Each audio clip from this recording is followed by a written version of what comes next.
คน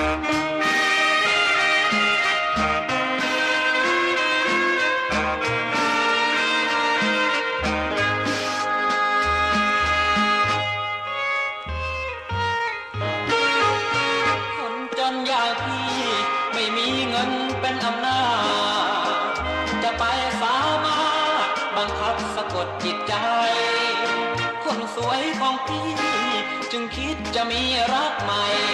ไปนั่งขายมอเตอร์ไซค์รุ่นใหม่เม็ดอินเจแปนจักรยานของพี่ราคาไม่กี่ร้อยบาทถึงช้าอุดอา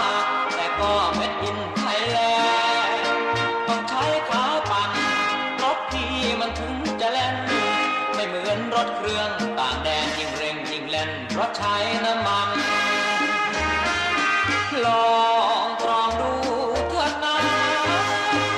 คนใจจักรยานกับมอเตอร์ไซค์อย่างไหนปลอดภัยกว่ากันรถพี่ช้ากว่าแต่ช้าปลอดภัยถึงบ้านมอเตอร์ไซค์วิ่งไวชนกันโรงพยาบาลมาแล้วมากมายมานั่งรถพี่คนดีสบายเสียกว่าถึงจะไม่งามสง่าแต่ก็พาเจ้าปลอดภัยกลับใจเสียก่อนพ่อแม่น้องจะร้องไห้จักรยานและมอเตอร์ไซค์เจ้าจงวิจัยเลือกใครดี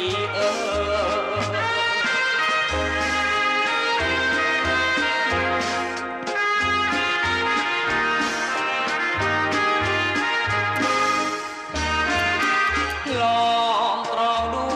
เถิดนะคนใจจักรยานกับมอเตอร์ไซค์อย่างไหนปลอดภัยกว่ากันรถพี่ช้ากว่า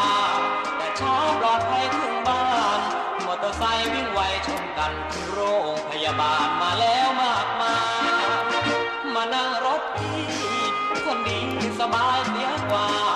ถึงจะไม่งามสง่าแต่ก็พาเจ้าปลอดภัย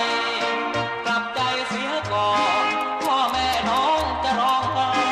จักรยานและมอเตอร์ไซค์เจ้าจงวิจัยเลือกใครดี